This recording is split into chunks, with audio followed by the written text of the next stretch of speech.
আল্লাহ রাসূল সাল্লাল্লাহু আলাইহি ওয়াসাল্লাম বলেন, আমি স্বপ্নে দেখলাম কবরের আযাব আসছে, আমার উম্মতের দিকে ধেয়ে আসছে তার উপর আক্রমণ করার জন্যে। আল্লাহ রাসূল বলেন, তখন আমি আশ্চর্যভাবে দেখতেছি, আমি খুবই আশ্চর্যান্বিত হয়েছি একটা বিষয় দেখে। তাকে বাঁচানোর তো কেউ নাই। কবরে আযাব যখন কোনো জাহান্নামী ব্যক্তিকে আযাব দেওয়ার জন্যে কবরে আযাব যখন আসে, তখন তাকে বাঁচাবার মতো ওইখানে কোনো বন্ধু থাকে? ওইখানে কি কোনো আপনজন থাকবে? দুনিয়ার মধ্যে ভেজালে পড়লে, সমস্যায় পড়লে, আমি সমস্যায় পড়লে আমার বন্ধু আমার জন্য সহযোগিতার হাত বাড়িয়ে দেবে। আমি বিপদে পড়লে আমার বাবা বাড়িয়ে দেবে সহযোগিতার হাত। আমি বিপদে পড়লে গ্রামবাসী আমার জন্য সহযোগিতার হাত বাড়িয়ে দিবে। কিন্তু ওই কবরের জগতে যখন আমি চলে যাব, ওই কবরের জগতের মধ্যে আমাকে বাঁচানোর জন্যে, আমাকে সহযোগিতা করার জন্য ওই রকম কেউ থাকবে না। ওইখানে আপনার আমল থাকবে। আল্লাহ রাসূল সাল্লাল্লাহু আলাইহি ওয়াসাল্লাম বলেন, ওই ব্যক্তিকে আযাব দেওয়ার জন্য কবরে আযাব যখন ধেয়ে আসছে, আশ্চর্যান্বিত আশ্চর্যের ব্যাপার, ওই সময় ফাজাআহু বুযুহু, ওযু, এই যে নামাজের আগে ওযু করে, ওই ওযুটা একটা দেহ বিশিষ্ট হয়ে বিশাল শক্তিধর হয়ে ওই কবরের আযাবের সামনে এসে দাঁড়াইলো। সুবহানাল্লাহ, কবরের আযাবের সামনে দাঁড়াইলো। সে বলতেছে, কবরের আযাবকে বলতেছে, এই ওযু বলতেছে। আল্লাহ রাসূল স্বপ্নে দেখে এই স্বপ্নটা বলতেছে। ওই ওযু বলতেছে, এই তুই কি মনে করেছিস? তুই মনে করেছিস দুনিয়াতে আমি ওযুর পাওয়ার ছিল, এখন মনে হয় আমার পাওয়ার কমে গেছে, আমি দুর্বল হয়ে গেছি, না বৃদ্ধ হয়ে গেছি? এটা মনে কথার কথা, এরকম মনে করছ? হ্যাঁ, দুনিয়ার মধ্যেও এই ওযুর পাওয়ার ছিল, এই কবরে তো কবরের মধ্যেও এই ওযুর পাওয়ার থাকবে। আল্লাহু আকবার! কেমন পাওয়ার? ওযুর দুনিয়াতে কেমন পাওয়ার ছিল? একটা সিম্পল উদাহরণ। হযরত ইমাম আযম আবু হানিফা রাহমাতুল্লাহ আলাইহি, তিনি একজন ওযুকারী ব্যক্তিকে ডেকে আনলেন। তিনি বলতেছেন, এই ভাই, তোমার নাম কি? অমুক। ভাই, তুমি যে ওযু করেছো, আমি দেখতে পেয়েছি তোমার মধ্যে চুরির আভাস পেয়েছি, তুমি একজন চোর। এখন ওই ব্যক্তি আশ্চর্যান্বিত হলো, আমি চোর? আমি ছাড়া তো কেউ জানে না। এই হুজুরটা জানলো কিভাবে? হুজুরে যে অনেক কিছু জানে, এটা তো জানে না। হুজুরের পরিচয় তো উনি জানে না। এখন উনি বলছে, দেখো, হুজুরে বলতে, হুজুর আমি যে চোর, আমি ছাড়া তো আর কেউ জানে না, তো আপনি জানলেন কিভাবে? তখন আজম আবু হানিফা রাহমাতুল্লাহ আলাইহি বলেন, আরে মিয়া, তোমার পরিচয়টা আমি তো ওইখানে পেয়েছি যখন তুমি ওযু করতেছো। ওই ওযু করার সময় ওযুর পানির ছিটার সাথে তোমার চুরির গুনাহ ঝরে পড়তে। সুবহানাল্লাহ। ইমাম আবু হানিফা রাহমাতুল্লাহ আলাইহি তিনি নিজের চোখে দেখেছে, ওযু করার সময় ওযুর পানির সাথে চুরির গুনাহ পড়ে। আরেকজন ব্যক্তিকে ডাকলেন, আরেকদিন আরেক ওযুকারী ব্যক্তিকে ডাকলেন, এই তুমি এদিকে আসো। আসার পরে তাকে বললেন, এই তুমি ডাকাতি করো, তুমি জিনা করো। এখন ওই জিনাকারী ব্যক্তি বলতে মনে মনে ভাবতে লাগলো, আমি জিনা করেছি, এটা আমি ছাড়া তো আর কেউ জানে না, উনি জানলো কিভাবে? এবার হুজুরকে বললেন, হুজুর আমি জিনা করি গোপনে করি, কেউ তো জানে না, কিন্তু আপনি জানলেন কিভাবে? তখন তিনি বললেন, ইমাম আবু হানিফা রাহমাতুল্লাহ আলাইহি বলেন, আরে মিয়া শোনো, তুমি যখন ওযু করছিলে, ওযু করার সময় আমি দেখতে পেয়েছি তোমার ওযুর সাথে জিনার গুনাহগুলো ঝরে পড়তে। আল্লাহু আকবার! ওযু করার সময় তোমার জিনার গুনাহ ঝরে পড়তেছে, এটা আমি দেখতে পেয়েছি। এই জন্য নামাজের আগে যে ওযু করে, এই ওযুটা একটা অনেক গুরুত্বপূর্ণ। অথচ এই ওযুর মধ্যে অবহেলা। ওযুর মধ্যে যার বেশি যত খুশু থাকে, যে যত সুন্দরভাবে ওযু করে, তার নামাজের মধ্যে তত সৌন্দর্যতা আসে। আল্লাহ রাসূল বলছেন, মান আহসানা wudu'ahunna ওয়া সাল্লাহুন্না লিওয়াক্তিহিন্না ওয়া আতাম্মা রুকু'ahunna ওয়া খুশু'ahunna কানা লাহু আলাল্লাহি আহদুন আন ইয়াগফিরা লাহু।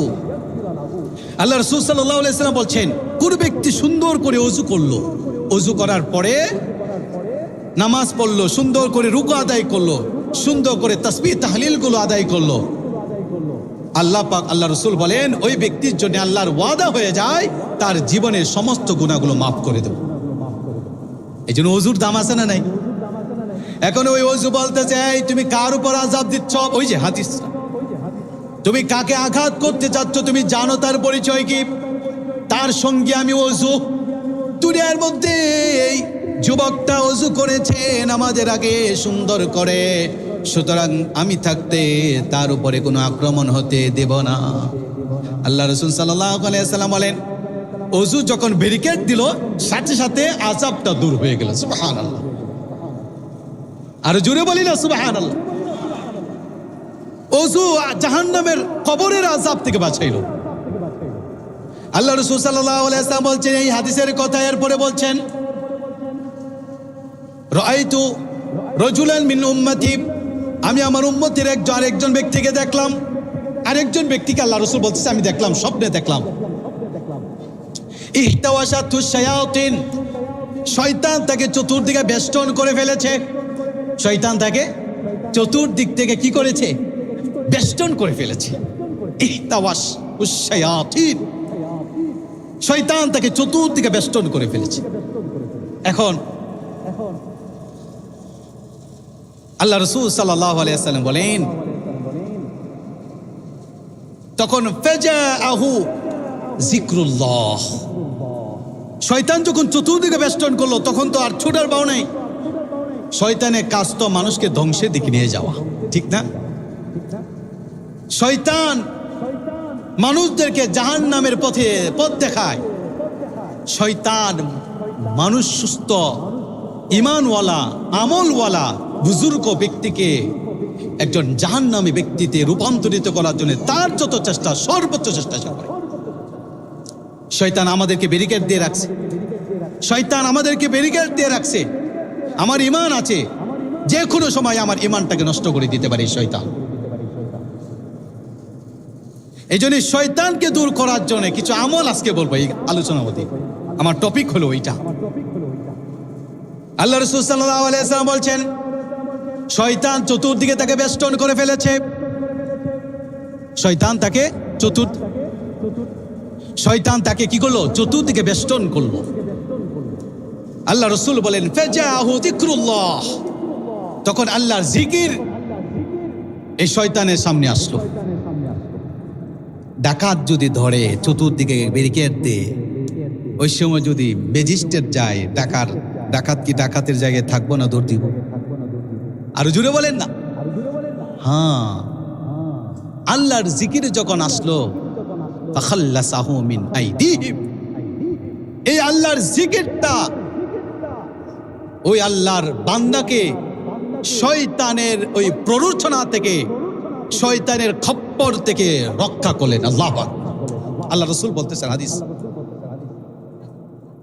জিকিরটা কত গুরুত্বপূর্ণ, জিকিরটা কত গুরুত্বপূর্ণ। শয়তান বেষ্টন করে রেখেছে আমাকে আপনাকে, চতুর্দিকে বেষ্টন করে রেখেছে। না, তোমাকে জাহান্নামে যেতেই হবে, জান্নাতে যাওয়ার কোনো সুযোগ নাই। এটা তার ওয়াদা, এটা আল্লাহর কাছে বলে আসছে যে তোমার বান্দাকে আমি জাহান্নামে নিয়ে যাব। আর আল্লাহ বলেছে বান্দা গুনাহ করে করে যদি জাহান্নামের উপযোগী হয়ে যায়, ওই সময় যদি আমার বান্দা আমি আল্লাহর কাছে তওবা করে, আমি আল্লাহ তার জীবনে গুনাহ মাফ করে দেব। জিকির যখন না থাকে শয়তান বাসা বাঁধে, শয়তান বাসা বাঁধে। আল্লাহ তাআলা কোরআনে বলছেন وَمَن يَعْشُ عَن ذِكْرِ الرَّحْمَنِ نُقَيِّضْ لَهُ شَيْطَانًا فَهُوَ لَهُ قَرِينٌ وَإِنَّهُمْ لَيَصُدُّونَهُمْ عَنِ السَّبِيلِ وَيَحْسَبُونَ أَنَّهُمْ مُهْتَدُونَ। একটু জোরে জোরে বলি না আল্লাহু আকবার। আল্লাহ পাক রব্বুল আলামিন বলছেন ওয়ামান ইয়াশু আন যিকরির রহমান, যারা রহমানের জিকির থেকে দূরে থাকে, মুখ ফিরিয়ে নেয়। আল্লাহ বলতেছেন যারা আল্লাহর জিকির থেকে নিজেকে মুখ ফিরিয়ে নেয়, ওয়ামান ইয়াশু আন যিকরির রহমান নুকাইয়িদ লাহু শাইতানান ফাহুয়া লাহু করিন। আল্লাহ বলেন তখন আমি তার জন্য নুকাইয়িদ লাহু শাইতান, আমি আল্লাহ তখন তার জন্য শয়তান নিযুক্ত করি। নাউজুবিল্লাহ। যখন আমি আল্লাহর জিকির থেকে মুখ ফিরিয়ে নেই, অন্তরটাকে বিমুখ করে রাখে, তখন আমি আল্লাহ পাক রব্বুল আলামিন ওই বান্দার উপরে শয়তান নিয়োগ করে দেই। কারণ তার হৃদয়ে যেহেতু আল্লাহ নাই, তার জীবনে যেহেতু আল্লাহ নাই, সুতরাং তার সাথে শয়তানি বাসা বাঁধবে।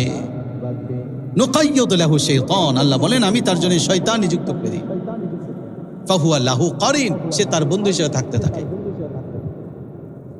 আমরা কি শয়তানকে বন্ধু বানাইতে চাই না আল্লাহকে বন্ধু বানাইতে চাই? আমরা আল্লাহ সুবহানাহু ওয়া তাআলাকে আমার বন্ধু বানাইতে চাই, আমার অভিভাবক বানাইতে চাই, আমার নবীকে আমার বন্ধু বানাইতে চাই। এই শয়তানের কাজ হলো নেককার বান্দাদেরকে সৎ কাজে বাধা দেওয়া, সৎ কাজে বাধা দেওয়া। আল্লাহু আকবার। জিকির যখন আসলো তখন শয়তান দৌড়ে পালাইল, শয়তান দৌড়ে পালাইল। আল্লাহ রসুল বলতেছে জিকির যখন আসলো তখন শয়তান যে ব্যারিকেড দিছিল, শয়তান সবাই চলে গেল। এই জন্য হৃদয়ে যখন এই জিকিরটা রাখবো, এই জবানে যখন জিকিরটা রাখবো, তখন এই শয়তান আমাকে আপনাকে প্ররোচনা দিতে পারবে না। এই জিকিরে অন্তরে প্রশান্তি আসে, এই জিকিরে ঘরে প্রশান্তি আসে, এই জিকিরে ঘরের মধ্যে অপরাধ দূর হয়ে যায়, এই জিকিরের মধ্যে সমাজের মধ্যে আল্লাহর বরকত নাজিল হয়। এই জিকিরের কারণে কল পরিষ্কার হয়, এই জিকির জাহান্নাম থেকে মানুষকে জান্নাতে নিয়ে যায়।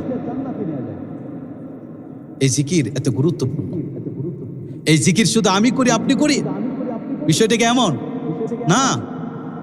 এই জিকির শুধু আমি আর আপনি করি না, এই জিকির আমি যা দেখতেছি এই সব কিছু জিকির করে। এই যে দেখতেছি গাছ, এই গাছ আল্লাহর জিকির করে। এই যে দেখতেছি গাছের পাখি, এই পাখি আল্লাহর জিকির করে। এই যে দেখি গরু, এই গরু আল্লাহর জিকির করে। এই যে দেখছি ছাগল, এই ছাগলও আল্লাহর জিকির করে। এই যে দেখতেছি এরকম হাঁটার সময় বিভিন্ন ধরনের ছোট ছোট গাছ, এই যে দুর্বাবা কি বলি, এই সমস্ত গাছ এরাও আল্লাহর জিকির করে। পাখালি পশু পাখি আসমানের নিচে, জমিনের উপরে, জমিনের নিচে, সাততম জমিনের নিচে, আসমানের উপরে, সাততম আসমানের নিচে, সাততম আসমানের উপরে আল্লাহ যা কিছু সৃষ্টি করেছেন সবাই জিকির করে লা ইলাহা ইল্লাল্লাহ, লা ইলাহা ইল্লাল্লাহ। পড়ি না লা ইলাহা ইল্লাল্লাহ, লা ইলাহা ইল্লাল্লাহ, লা ইলাহা ইল্লাল্লাহ, লা ইলাহা ইল্লাল্লাহ। পড়ি না লা ইলাহা ইল্লাল্লাহ, লা ইলাহা ইল্লাল্লাহ, লা ইলাহা ইল্লাল্লাহ, লা ইলাহা ইল্লাল্লাহ। আল্লাহ তাআলা কোরআনে বলছেন এই আসমান জমিন গরু বাছুর ছাগল টাগল যা আছে, আমি যা দেখি যা না দেখি সমস্ত প্রাণীকুল জিকির করে, নামাজ আদায় করে। আল্লাহ তাআলা কোরআনে বলছেন আলাম তারা আন্নাল্লাহ ইউসাব্বিহু লাহু মান ফিস সামাওয়াতি ওয়াল আরদি ওয়াত তায়রু সাফাতি কুল্লুন ক্বাদ আলিমা সালাতাহু ওয়া তাসবিহা ওয়াল্লাহু আলিমুম বিমা ইয়াফআলুন। একটু জোরে জোরে বলেন আল্লাহু আকবার, আল্লাহু আকবার। এটাও আল্লাহর জিকির। এই আল্লাহু আকবার এই শব্দটাকে আল্লাহ তাআলা পুরা কোরআনের মধ্যে 3 জায়গায় এনেছে। কয় জায়গায়? 3 জায়গায় আল্লাহ তাআলা আল্লাহু আকবার শব্দটাকে এনেছে। আমার আল্লাহ পাক রব্বুল আলামিন এই যে সুবহানাল্লাহ বলি না জিকির, এই সুবহানাল্লাহ এই যে কোরআনের এই আয়াতে আল্লাহ তাআলা বলছেন আলাম তারা আন্নাল্লাহ ইউসাব্বিহু লাহু মান ফিস সামাওয়াতি ওয়াল আরদ ওয়াত তায়রু সাফাত। আসমান আর জমিনের মাঝে যা কিছু আছে সব কিছু আল্লাহর জিকির করে। ওয়াল আরদু ওয়াত তায়রু সাফাত, ওয়াত তায়র পাখি যাকে যাকে ওই যে শূন্যের মধ্যে বেড়ায়, ওই ঝাঁকে ঝাঁকে পাখিগুলো জিকির করে লা ইলাহা ইল্লাল্লাহ, লা ইলাহা ইল্লাল্লাহ। ওই ঝাঁকে ঝাঁকে পাখিগুলো জিকির করে সুবহানাল্লাহ, সুবহানাল্লাহ, সুবহানাল্লাহ, সুবহানাল্লাহ, সুবহানাল্লাহ, সুবহানাল্লাহ, সুবহানাল্লাহ, সুবহানাল্লাহ। আরে মুমিন ব্যক্তি তো তাকেই বলে যে ব্যক্তি যখন আল্লাহর নাম উচ্চারণ করে তার হৃদয়ের মধ্যে আল্লাহর ডাকে সাড়া দেয়, তার হৃদয়ের মধ্যে এক ধরনের অনুভূতি তৈরি হয়, প্রশান্তি অনুভব হয়, তাকে মুমিন বলে।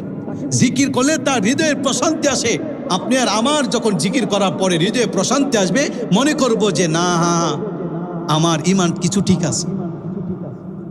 সুবহানাল্লাহ। এটাকে আল্লাহ পাক রব্বুল আলামিন পুরা কোরআনের মধ্যে 9 জায়গায় এনেছে। সুবহানাল্লাহ কইবেন কয়বার? সুবহানাল্লাহ। আল্লাহ শব্দটাকে আল্লাহ পাক রব্বুল আলামিন পুরা কোরআনের মধ্যে, আল্লাহ শব্দটাকে পুরা কোরআনের মধ্যে আল্লাহু আকবার, আল্লাহ সবচেয়ে বেশি উল্লেখ করেছেন। এরপরে আলহামদুলিল্লাহ, এই আলহামদুলিল্লাহকে আল্লাহ পাক রব্বুল আলামিন কোরআনের মধ্যে 22 বার উল্লেখ করেছে। এই যে আমরা জিকির করি আলহামদুলিল্লাহ, 5 ওয়াক্ত নামাজের পরে এই 3 তাসবিহ সুবহানাল্লাহ, আলহামদুলিল্লাহ, আল্লাহু আকবার, এই 3 তাসবিহ অনেক গুরুত্বপূর্ণ একটি আমল, যদিও আমরা মনে করি এটা স্বাভাবিক আমল। এই 3 তাসবিহ এবং ঘুমের আগে এই 2 ওয়াক্ত, 5 ওয়াক্ত নামাজের পরে এবং ঘুমের আগে এই 3 তাসবিহ যে পরিবারে যারা পড়বে ওই পরিবার থেকে আল্লাহ পাক রব্বুল আলামিন অশান্তি দূর করে শান্তির ফয়সালা, তার জীবনের সমস্ত গুনাহগুলোকে আল্লাহ মাফ করে দিবে। সুবহানাল্লাহ কইবেন না? তো এই জিকিরের কথা আল্লাহ তাআলা কোরআনে বলছে, নামাজের কথা বলছে যে এই বান্দা তুমি যে জিকির করো না, তুমি যে জিকির থেকে দূরে, আল্লাহ বলছেন তুমি যে জিকির থেকে দূরে, তুমি জিকির থেকে দূরে থাকার কারণে তোমার কলবের মধ্যে শয়তান বাসা বেঁধেছে।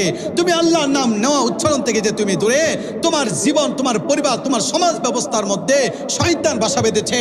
সুতরাং শয়তানকে দূর করার জন্য তোমার কলবের মধ্যে, এই জবানের মধ্যে উচ্চারণ করো লা ইলাহা ইল্লাল্লাহ, তুমি উচ্চারণ করো সুবহানাল্লাহ, তুমি উচ্চারণ করো আলহামদুলিল্লাহ, তুমি উচ্চারণ করো আল্লাহু আকবার, তুমি উচ্চারণ করো ইয়া আউয়ালাল আউয়ালিন, তুমি উচ্চারণ করো ইয়া আখিরাল আখিরিন, তুমি উচ্চারণ করো ইয়া যাল কুওয়াতিল মাতিন, ইয়া রহিমাল মাসাকিন, ইয়া আরহামার রাহিমিন।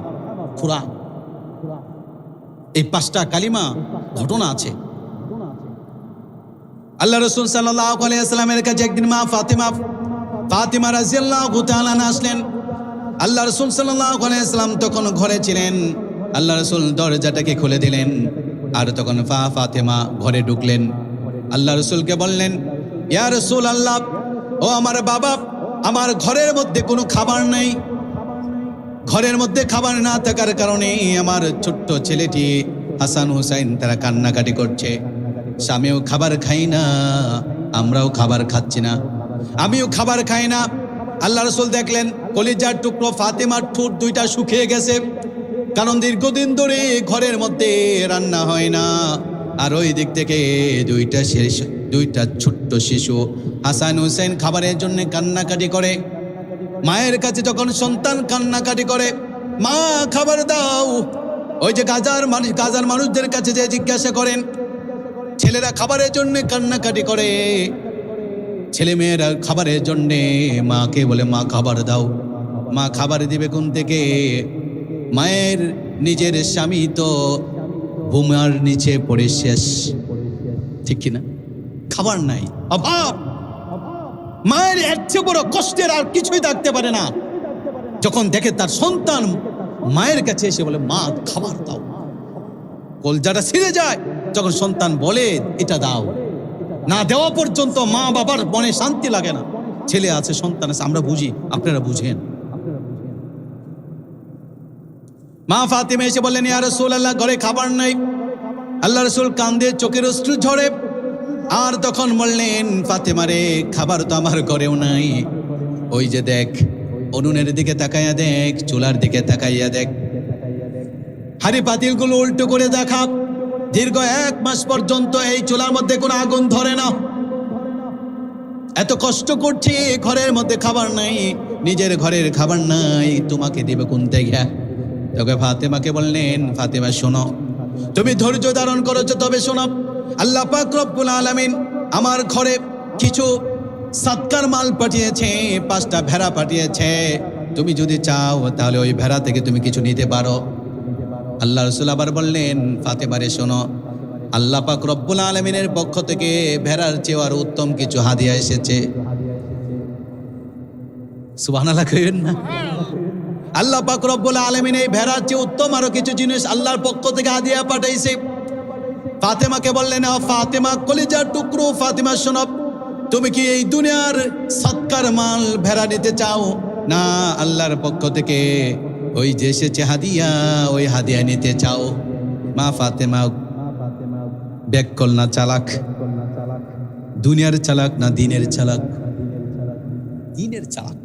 আমরা তো সবাই দুনিয়ার চালাক, কাকে কেমন ঠকাইতে পারবো ওই চালাকে আমরা পারি। ঠকাইয়া যায় বলে আজকে দিছি মাই 50 টাকার মাল আইসে, একটা ব্যাককল 200 টাকা বেচে দিছি, গল্প করে। আরে ভাই আমরা ব্যবসায়িক ঘরের সন্তান, কিছুটা জানি, আর কেনাকাটাও করে কিছুটা তো অভিজ্ঞ সবারই হয়। আপনাদের জন্য অভিজ্ঞতা যেমন অভিজ্ঞতা হয়, আমারও ওই রকম অভিজ্ঞতায়, এর বেশি কিছু না। আমরা হলো দুনিয়ার চালাকি, দিনের চালাকিদের জন্য আল্লাহ পাক রব্বুল আলামিন জান্নাত রেখেছে। আল্লাহু আকবার। যারা দিনের জন্য চালাকি করে, দেখে আজকে যদি আমি হাঁটি, ওই হোস্টেলের মধ্যে যদি আড্ডা মারে 1 ঘন্টা, আর ওই 1 ঘন্টা আড্ডা না মেরে যদি আমার ঘরে বসে জিকির করি, লা ইলাহা ইল্লাল্লাহ, লা ইলাহা ইল্লাল্লাহ, লা ইলাহা ইল্লাল্লাহ, লা ইলাহা ইল্লাল্লাহ, এই লা ইলাহা ইল্লাল্লাহ জিকির করলাম, এই হৃদয়ের ময়লা পরিষ্কার করে দিবেন কে? আল্লাহু আকবার। জিকির নিয়ে কথা বলছি, কারণ আল্লাহ বলছে ফাজকুরুনি, আমার জন্য জিকির করো, আমাকে স্মরণ করো। আল্লাহর পবিত্রতার কথা, এটা অনেক দামি জিনিস। ফাতেমা রাদিয়াল্লাহু তাআলা আনহা তিনি বললেন, আল্লাহ রাসূলকে বললেন, ইয়া রাসূলুল্লাহ, ঘরে খাবার নাই, সন্তানের পেটে মুখে খাবার নাই, স্বামীর মুখে খাবার নাই, নিজের মুখেও খাবার নাই, ভেড়া এসেছে, এটা দুনিয়ার ভেড়া, আমার আল্লাহর পক্ষ থেকে যেহেতু হাদিয়া এসেছে, সুতরাং আপনি আল্লাহর পক্ষ থেকে আসা ওই হাদিয়াটা আমাকে দিয়ে দেন, ওইটা নিয়ে যাব। ওই হাদিয়াটা আমাকে দিয়ে দেন, ওইটা আমি নিয়ে যাব। আল্লাহ রাসূল সাল্লাল্লাহু আলাইহি ওয়াসাল্লাম ফাতেমাকে বলেন, ফাতেমা শোনো, আল্লাহ পাক রব্বুল আলামিন 5টা হাদিয়া পাঠিয়েছে, 5টা হাদিয়া। এই 5টা হাদিয়া আল্লাহ পাক রব্বুল আলামিনের কাছে অনেক দামি, এমন দামি আল্লাহ রাসূল বলেছেন, ইয়া আউয়ালাল আউয়ালিন, ইয়া আখিরাল আখিরিন, ইয়া যাল কুওয়াতিল মাতিন, ইয়া রাহিমাল মাসাকিন, ইয়া আরহামার রাহিমিন। আল্লাহ রাসূল বলছেন, এই 5টা কালেমা যে ব্যক্তি সকাল আর সন্ধ্যায় পড়বে, ফজরের নামাজ আদায় করে যে ব্যক্তি 5টা কালেমা পড়বে, যে ব্যক্তি মাগরিবের নামাজ আদায় করে 5টা কালেমা পড়বে, মানুষ তো শান্তির জন্যে মাথার কাম পায়ে ফেলে জীবনটাকে শেষ করে দেয়। আল্লাহ রাসূল বলেছেন, ওই ঘেরের থেকে অশান্তি দূর করে শান্তির ফয়সালা করে দিবেন আল্লাহ। আল্লাহু আকবার। আল্লাহ তাআলা শান্তির ফয়সালা করে দিবেন। শান্তির জন্যই তো ছেলেকে বিদেশে পাঠাই, শান্তির জন্যই বাড়ি বিঠা বিক্রি করে সন্তানকে ডাক্তার বানাই, শান্তির জন্যই ছেলেকে, একটা ছেলেই কলিজার টুকরো, ছেলেও নাই আর মেয়েও নাই, এই একটা ছেলেকে বিদেশ পাঠিয়ে দেয়, কানাডা পাঠায়, ইউরোপ কান্ট্রিতে পাঠায়। শান্তির জন্যে নিজের ছেলেকে নিজে না খেয়ে, সুন্দর কাপড় পরিধান না করে এই ছেলেকে মাস্টার ডিগ্রি পর্যন্ত পড়াই, শান্তির জন্য। আল্লাহু আকবার, নারে তাকবীর, নারে তাকবীর। হুজুরা কাছে এসে বলছে আলহামদুলিল্লাহ। আচ্ছা, আল্লাহ রাসূল বলেছেন, তোমরা শান্তির লেগে ঘুরছো, শান্তির পথ কোনটা ওইটা তোমরা ধরো না কেন? আরে ভাই, আমরা তো যাবো কিশোরগঞ্জ, আমরা যদি ধরি হুসেনপুরের রাস্তা, কখনো কিশোরগঞ্জে যেতে পারবো? শান্তির রাস্তা হলো এই রাস্তা, তুমি ধরতেছো ওই রাস্তা, শান্তি পাবা কোথায়? দুনিয়া কিছু খারাপ, দুনিয়া খারাপ বিষয় না, ডিগ্রি অর্জন করা খারাপ বিষয় না। আপনার ছেলেকে ডিগ্রি অর্জন করা, কিন্তু নামাজটা পড়ানোর জন্য দাঁত থাকলে দাঁতে মর্যাদা নাই, ঠিক না? এখন আমার জীবন আছে, এখন ইবাদত করার সুযোগ আছে। যখন বার্ধক্যে উপনীত হব, যখন লাঠিতে ভর দিয়ে চলবো, তখন আমি ইচ্ছা করলে কি 5 ওয়াক্ত নামাজ মসজিদে এসে পড়তে পারবো। তখন কি ইচ্ছা করলে আল্লাহর জন্য জিকির করে করে সারাদিন কাটাইতে পারবো।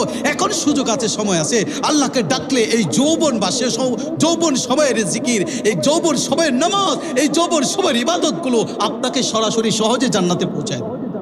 হাসরে ময়দানে কেউ ছায়া পাক না পাক, আপনি যুবক, আপনি নিজের জীবনটাকে সুন্দরভাবে পরিচালনা করেছেন। আপনি মদ খান নাই, গাঞ্জা খান নাই, জুয়া খেলেন নাই, এরকম অপরাধগুলো থেকে দূরে রয়েছেন। আপনি যুবকের দাম অনেক বেশি, অনেক বেশি। আমার ভাইরা, বলছিলাম শান্তির জন্য আমরা খুঁজি শান্তি, শান্তি। এই শান্তি তো ইসলামের পথে। শান্তি কোন পথে? ওই যে বলছিলাম, আল্লাহ তাআলা বলছেন যে আমরা আল্লাহর এত নিয়ামত পাইয়া আমরা আল্লাহর জিকির করি না, আল্লাহর তাসবিহ পড়ি না। অথচ গরুর দিকে তাকা, গরু সে কি পেয়েছে? ঘোড়ার দিকে তাকা, ঘোড়া কি পেয়েছে? কি পেয়েছে? আর তুমি তোমার মনকে জিজ্ঞাসা করো, তোমাকে আল্লাহ কি পরিমাণ নিয়ামত দিয়েছে, কি পরিমাণ নিয়ামত দিয়েছে। তুমি যুবক চিন্তা করো, আমি যুবকের চিন্তা করতো, আমি আলেমের চিন্তা করতো, সবারই চিন্তার বিষয়। ওই পাখিটাকে আল্লাহ কি নিয়ামত দান করেছে। ইচ্ছা করলে গুলি মেরে তাকে মেরে ওটাকে ভুনা বানিয়ে খেয়ে ফেলি। ওই ষাটটাকে আল্লাহ কি নিয়ামত দিয়েছে, ওইটাকে জবাই করে গোশত খাই আমরা। ওই ছাগলটাকে আল্লাহ কি নিয়ামত দিয়েছে, ওইটাকে জবাই করে আমরা গোশত খাই। আল্লাহ পুরা পৃথিবীর সব কিছুকে আমার জন্য সৃষ্টি করেছে, আমার গোলামি করার জন্য, আমি মানুষের খেদমত করার জন্য, আমি মানুষের উপকারের জন্য, আমার উপকারের জন্য সারা পৃথিবীর সব কিছু সৃষ্টি করলো, এত কিছু দিল।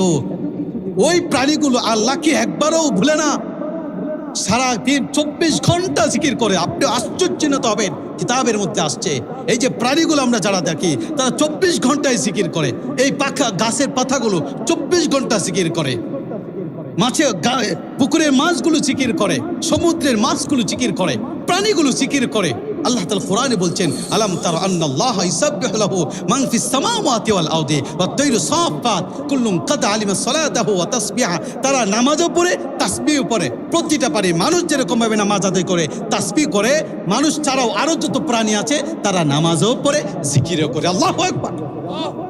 নামাজও পড়ে, জিকিরও করে। আল্লাহ তাআলা বলছেন, কিন্তু আমরা কি এটা বুঝি? কোরআনের মধ্যে আল্লাহ তাআলা বিষয়টাকে পরিষ্কার করে দিয়েছেন, তুসাব্বিহু লাহুস সামাওয়াতুস সাবউ ওয়াল আরদু ওয়া মান ফিহিন ওয়া ইন মিন শাইইন ইল্লা ইউসাব্বিহু বিহামদিহি ওয়ালাকিন লা তাফকাহুনা তাসবিহাহুম। দুনিয়ার মানুষের জেনে রাখা দরকার, তুসাব্বিহু লাহুস সামাওয়াতুস সাবউ, সাবউ তুসাব্বিহু লাহুস সামাওয়াতুস সাবউ। 7 আসমানের কথা বলেছে, যে 7 আসমান তারা আল্লাহ তাসবিহ পড়ে, তারা পড়ে সুবহানাল্লাহ, তারা পড়ে আলহামদুলিল্লাহ, তারা পড়ে আল্লাহু আকবার, তারা বলে আল্লাহ আল্লাহ আল্লাহ আল্লাহ আল্লাহ। তারা এই জিকিরগুলো করে, তারা নামাজ পড়ে, কিন্তু ওয়ালাকিন লা তাফকাহুনা তাসবিহাহুম। প্রশ্ন করবেন, হুজুর এই গরু আবার নামাজ পড়ে কিভাবে, এই ছাগল কিভাবে নামাজ পড়ে, এই পাখি কিভাবে নামাজ পড়ে? আল্লাহ বলছে, বোকারে তুই বুঝবে না, তুই না জানার অনেক কিছু আছে। আমি আল্লাহ ওয়ালাকিন লা তাফকাহুনা তাসবিহাহুম, তোমরা তাদের তাসবিহ, তোমরা তাদের ইবাদত সম্পর্কে ওয়াকিফাল না, তোমরা বুঝবে না। দেখুন তাদেরকে কি নিয়ামত দান করেছে, কিন্তু তারা আল্লাহর ইবাদতকে ন্যূনতম সময়ের জন্য তারা বঞ্চিত নয়। তো আমাকে আল্লাহ তাআলা এত নিয়ামত দান করেছে, এত নিয়ামত, কিন্তু আমি আল্লাহর ইবাদত কেন করি না? আমি আল্লাহর জন্য কেন নামাজ পড়ি না? আমি কেন আল্লাহকে ডাকি না? আহা, আল্লাহ তাআলা যে কত সুন্দর ভাষায় বলেছে কোরআনে। আহা, وَإِذَا سَأَلَكَ عِبَادِي عَنِّي فَإِنِّي قَرِيبٌ أُجِيبُ دَعْوَةَ الدَّاعِ إِذَا دَعَانِ فَلْيَسْتَجِيبُوا لِي وَلْيُؤْمِنُوا بِي لَعَلَّهُمْ يَرْشُدُونَ। আল্লাহ বলছে, বান্দা তুই মনে করস আমি 7 আসমানের উপরে, অনেক দূরে মনে করস, চাইলে কখন পাই কখন না পাই বড়ই দ্বিধাদ্বন্দ্বে আছিস। তোর দোয়াটাকে আমি কবুল করি কি করি না এটা নিয়ে বড়ই তুই দ্বিধাদ্বন্দ্বে আছিস। হ্যাঁ, আল্লাহ বলতেছে, তুই বান্দা এটুকু মনে করিস না, তুই আমার কাছে চা। ওয়াইজা সাআলাকা ইবাদি আন্নি ফাইন্নী কারীব। আমি আল্লাহর কাছে চা, তুই মনে করবি না আমি দূরে, আমি তোর কাছে আছি। কেমন কাছে, ওয়ানাহনু আকরাবু ইলাইহি মিন হাবিলিল ওয়ারিদ, তোর শাহরগের চেয়েও নিকটে, তোর এত কাছে, শাহরগের চেয়েও নিকটে। এ ভাই, শাহরগের চেয়ে নিকটে আরো কোনো জিনিস আপনার আছে? আল্লাহ এত কাছে, এই আল্লাহকে কাছে রেখে কিভাবে আমি নামাজ ছেড়ে দেই? আল্লাহ এত কাছে, এই আল্লাহ এত কাছে থাকলো আল্লাহর চোখের সামনে কিভাবে আমি মদ খাই? আল্লাহ এত কাছে, আল্লাহকে সামনে রেখে কিভাবে মিথ্যা কথা বলি? আল্লাহ এত কাছে, আল্লাহকে সামনে রেখে কিভাবে আমি একজন মানুষের ক্ষতি করি? আল্লাহ এত কাছে, আল্লাহকে সামনে রেখে কিভাবে আমি জিনা করে, কিভাবে বেবিচার করে, কিভাবে অপরাধগুলো করি? বিবেক দিয়ে প্রশ্ন। আল্লাহ বলতেছে শাহরুখের চেয়ে কাছে। তুই মনে করিস না আরে দূরে, তুই চাইবি বান্দা চা আমার কাছে, তোর কি দরকার?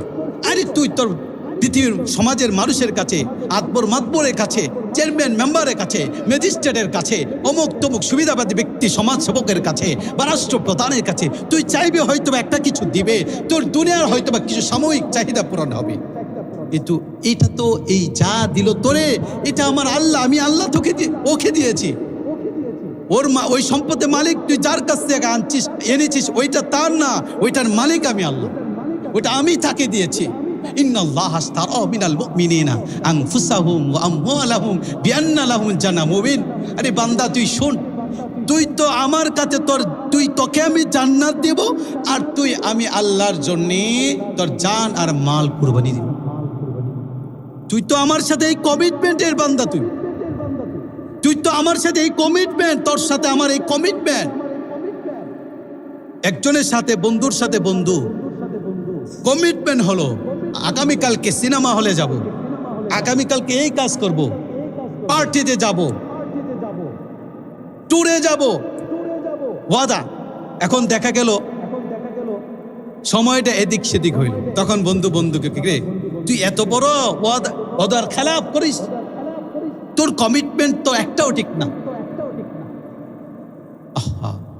এই কমিটমেন্টটা আমরা বুঝি ভাই, আমি এই কমিটমেন্ট বুঝি, দুনিয়ার লেনদেনের কমিটমেন্ট বুঝি, মা বাবার সাথে কমিটমেন্ট কি ছিল এইটা আমি বুঝি, আমার নেতার সাথে কি কমিটমেন্ট ছিল ওইটা আমি বুঝি, কর্মীর সাথে আমার কি কমিটমেন্ট ছিল ওইটা আমি বুঝি, একজন ক্রেতার সাথে আমার কি কমিটমেন্ট ছিল ওইটা আমি জানি, আমি একজন ব্যবসায়িকের সাথে আমার কি কমিটমেন্ট ছিল ওইটা আমি খুব ভালো করে বুঝি। কিন্তু আমার আল্লাহর সাথে যে আমার ওয়াদা, আমার জান আর মাল আমি আল্লাহর কাছে দিয়ে দেব, আমার জান আর মালকে আল্লাহর রাস্তায় ব্যয় করব, আর বিনিময়ে আমি জান্নাত পাবো, জান্নাত। ওই কমিটমেন্টে আমার কেন গুরুত্ব নাই? কারণ কি জানেন? এই হৃদয়ের থেকে আল্লাহর জিকির উঠে গেছে, এই হৃদয়ে আল্লাহর জিকির নাই, এই কল্ব শূন্য, নুকাইয়্যিদ লাহু শাইতান। যেহেতু আল্লাহর এই জিকির হৃদয়টাকে আল্লাহর জিকির থেকে মুক্ত রেখেছে, এই জন্য শয়তান তোমাকে আচ্ছন্ন করে ফেলেছে, শয়তান আমাকে আচ্ছন্ন করে ফেলেছে।